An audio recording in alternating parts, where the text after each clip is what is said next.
जी welcome back नाजरीन। और आज हम बात कर रहे हैं साल नौ के हवाले से 2026 में क्या होने जा रहा है, ख़ासतौर पर सफारती लिहाज से पाकिस्तान जो है पाकिस्तान को किन चैलेंजेस का सामना होगा 2025 में। देखा आपने कि ख़ासतौर पर जो मार्का के बाद दुनिया भर में सफारती कामयाबियां समेटी पाकिस्तान ने, और मुतद्दद जो सरबराहान ममलिकत हैं उन्होंने पाकिस्तान का दौरा किया, और इसी तरह पाकिस्तान की जो लीडरशिप है उन्होंने पूरी दुनिया का में बहुत सारे ममालिक का जो है वो दौरा भी किया, और वहाँ पे कामयाबियां भी मिली और MOU साइन हुए, कुछ पैक्ट भी सऊदी अरेबिया के साथ एक वो एग्रीमेंट साइन हुआ।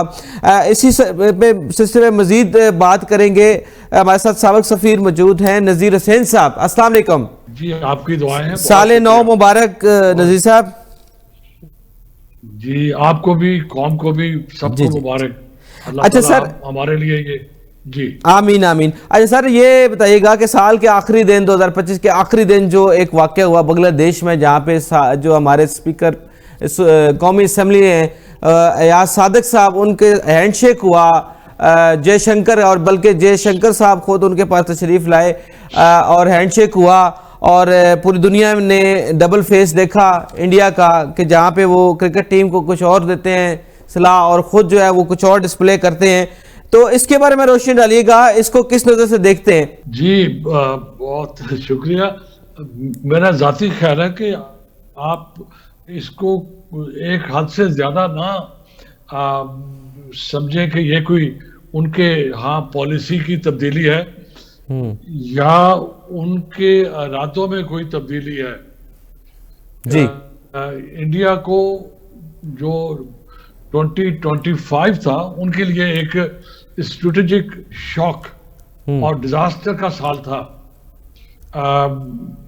वो दुनिया में सिर्फ बदनाम ही नहीं हुए, उनकी जो असल कमजोरी थी वो भी सामने आई, और उनको हर महाज पे शिकस्त हुई। अब वो उठने की कोशिश तो करेंगे, लेकिन शायद उठ ना पाए। पाकिस्तान को अपनी पोजीशन कायम रखनी होगी। ये जो इंसिडेंट की आपने बात की, ये हिंदू का ये रुवायती चेहरा है। वो कहते कुछ है, सोचते कुछ है और करते कुछ है। तो इस लिहाज से मैं तो यही कहूंगा कि आप अपने आप को अलर्ट रखें। सही। और अपने अंदर जो एक किस्म का सेल्फ कॉन्फिडेंस है उसको कायम रखें। ठीक। और इन चीजों की बातों की वजह से ठीक, अपनी पॉलिसी या व्यू चेंज ना करें। ठीक है, लेकिन हम तो चाहे सीरियस नहीं लेंगे, लेकिन इंडिया वालों ने शायद ज्यादा सीरियस ले लिया और उनके खिलाफ काफी जो है वो मुहिम भी चल रही है। ये मेरे हमारी बात को सपोर्ट करता है कि हिंदू जो है वो एक मुनाफिक कौम है। वो उनकी जो दुश्मनी है पाकिस्तान की वो दायमी है, मैं ये कहूंगा। जी जी बिल्कुल। और उन्होंने कभी आपका वजूद तस्लीम नहीं किया और ना ही वो करेंगे। वो तो अखंड भारत पे काम कर रहे हैं और बड़ी शिद्दत से कर रहे हैं। तो मुझे बिल्कुल कोई भी हैरानगी नहीं हुई कि अगर उन्हें जयशंकर जैसे आदमी को उनका भी उन्होंने तमस्खुर उड़ा रहे हैं और उनको बुरा भला कह रहे हैं। और भी जरूरी है कि हम उनकी असलियत को समझें और अपने आप को कायम रखें इंशाल्लाह। ठीक है। अच्छा, ये वाकया तो चले एक आप लेट इट गो करते हैं, ठीक है, एक बाय द वे हो गई उनकी मीटिंग, लेकिन जहां हुई मीटिंग वो हमारे लिए जरा सिग्निफिकेंट है, बांग्लादेश। अच्छा, बांग्लादेश की पाकिस्तान के साथ बढ़ती सफारती तल्लुकात को कैसे देखते हैं, और इस हवाले से जो इंडिया में भी तशवीश पाई जाती है, तो आप किस नज़र से देखते हैं कि पाकिस्तान के और बांग्लादेश के वाकई ही तल्लुकात जो है वो पहले से किस हद तक बेहतर हो गए हैं, या मजीद क्या आप गुंजाइश देखते हैं? ये तो आप इसको इससे ज्यादा देखें। 50 साल पहले जो एक सानिया हुआ, मैं इसको सानिया कहूंगा। जी जी। वो जो सानिया हुआ, जी जी, और दोनों हिस्सों के दरमियान जो गलत फहमी डेवलप हुई जी, और वो भी हिंदुस्तान की वजह से हुई जी, आज उसका मदावा हो गया। ठीक। 50 साल लगे उनको भी ये रियलाइज करने में, और शायद हमें भी ये इसको रियलाइज करने में कि उस वक्त की लीडरशिप, उसमें 3 लोग थे, जनरल याहिया, जुल्फ़िकार अली भुट्टो और मुजीबुर रहमान, अगर उस वक्त ये तीन लोग अल्लाह ताला इनको कोई देता हदायत, तो ये वो ना करते जो इन तीनों ने किया, तो शायद ये सानिया ना होता।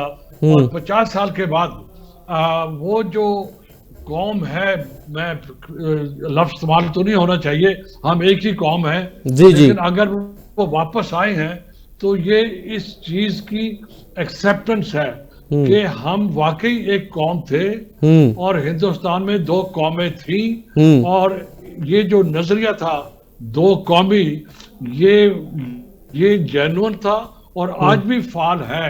और मेरे ख्याल में पाकिस्तान को, बांग्लादेश को दिल से क्या कहते हैं, हेल्प करनी चाहिए और पीपल टू पीपल तलकात बनाने चाहिए, ठीक, अदारों के लेवल पे तलकात बनाने चाहिए।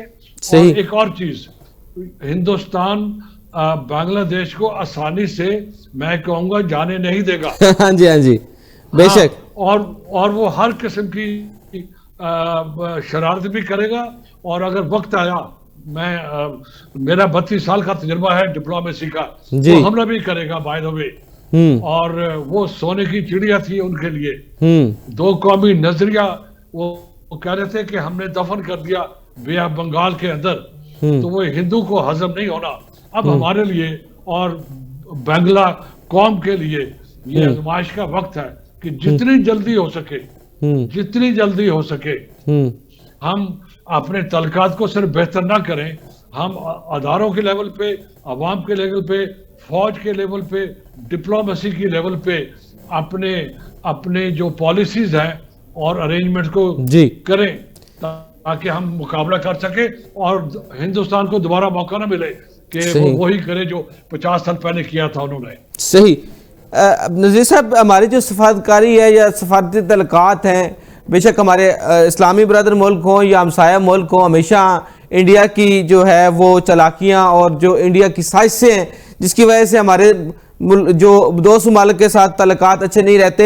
हाल ही में जो अफगानिस्तान में जो टेंशन रही 2025 में, इसके पीछे भी जो है वो किस हद तक इंडिया का जो किरदार है और उस पाकिस्तान को उससे कैसे निपटना है 2026 में? देखिए, ये भी हमारे पड़ोसी अफगानिस्तान की एक बहुत ही गलत फहमी है।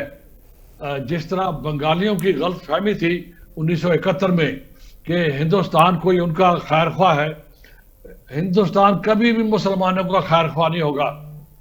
200 मिलियन मुसलमान हिंदुस्तान के अंदर टायर और पंक्चर लगाने वाले कौम बन चुके हैं।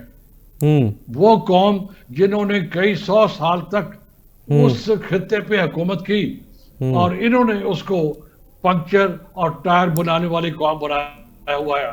तो ये अफगानिस्तान को क्या दे सकते हैं? कुछ नहीं दे सकते।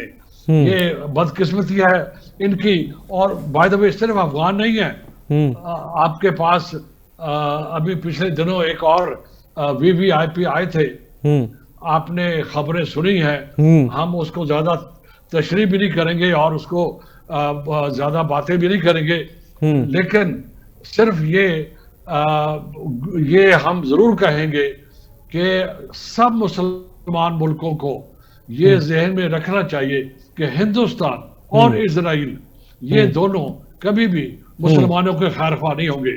एक बात। दूसरी बात, पाकिस्तान अल्लाह के फजल से इस वक्त जिस डगर पे जा रहा है, जिस सिमत जा रहा है और जिस तरह बाकी मुसलमान मुल्कों को इकट्ठा करके एक सिमत तय हो रही है, वो सिमत बहुत ही मस्बत है। मैं अर्ज करूं, मुसलमान एक नई सिविलाइजेशन के तौर पे उभर रहे हैं। इस वक्त एक नई सोच आ रही है। अगर मुझे आप एक सेकंड दे तो मैं शेयर कर लूं आपके ऑडियंस से। उसको कहते हैं कोर 5। कोर 5 से मुराद उनका ये है कि रशिया, इजिप्ट फॉर एग्जांपल, इस तरह चाइना, ये वो सिविलाइजेशंस हैं जो कंटिन्यूटी है, कई 100,000 सालों से वो चल रहे हैं और आज तक वो कायम है। तो एक सोच उभर रही दुनिया में कि मुसलमान भी इकट्ठे होना शुरू हो गए हैं और आइंदा इंशाल्लाह 15-20 सालों में ये मुसलमान सारे इकट्ठे हो जाएंगे जी। और ये मुसलमान एक सिविलाइजेशन के तौर पे उभरेगी। ठीक। और अब वो जो प्रोसेस है उसमें पाकिस्तान, सऊदी अरब, ईरान, इंडोनेशिया, मलेशिया और हमारे जो बाकी मुसलमान ममालिक हैं उन सब का बहुत रोल है और इकट्ठे रहना बड़ा अहम है। तो इस वक्त अगर खुदा न खास्ता अफगानिस्तान या मैं नाम लेता हूँ यूएई जो कुछ वो यमन में छोटा इंसिडेंट हुआ है, जी। अगर इस किस्म के हालात होते हैं ठीक। तो पूरी कौम को नुकसान नजीर होगा। साहब आप हमारे साथ रहिएगा, तो ब्रेक के बाद दोबारा जो है यहाँ से कंटिन्यू करेंगे, ब्रेक के बाद नाज़रीन।